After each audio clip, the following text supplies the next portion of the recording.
Om Namo Narayan to everyone. We have come close to the 8th International Yoga Day.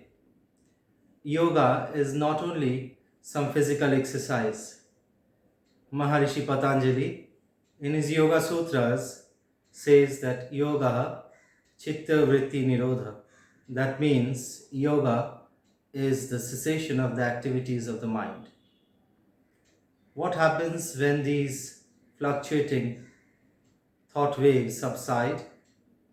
He says, Tada drashtu swarupi avasthanam. That means at that time, the witness consciousness within us shines through. We get situated in our true self, that is the drashta.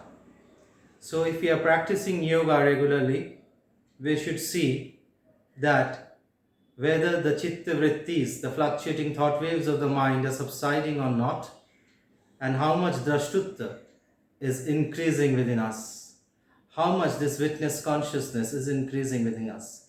If that is not happening, then we are not really moving ahead in the path of yoga. Very important is what Maharishi Patanjali says, what we should do to calm the mind. He says, Maitri Karuna Mudita Upekshanam Sukha Dukkha Punya Punya Vishayanam Bhavanat Chitta Prasadam. That means how we should keep our mind content by practicing Maitri, Karuna, Mudita and Upeksha. The practices of Yama and Niyama forms the foundation of the practice of yoga. Nowadays I see that many people, they do a lot of physical practice and think that they are doing yoga. But if we overlook the practice of Yama and Niyama, if we are not practicing Maitri, Karuna, Mudita, Upeksha as has been said in the Yoga Sutras, then we will not be able to achieve a very stable ground in the path of yoga. The Yamas and Niyamas are the foundation of the practice of Ashtanga Yoga. Ahimsa Satya Astya Brahmacharya Aparigraha Shaucha Santosh Tapas Swadhyay Ishwar Pranidhanani. These are the Yamas and Niyamas. When we develop these Yamas and Niyamas in our life, when they become a part of us, then asana will happen very easily. Sthira Sukham Asana. Asana is not only a physical posture. We have to become still in that posture and the mind has to be blissful.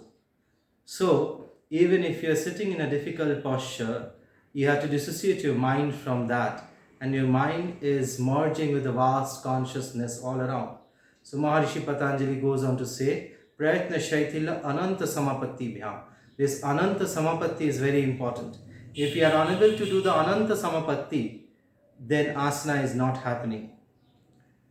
Then comes the practice of pranayama. Tasmin sati sasa prasyasa gati vichcheda pranayama.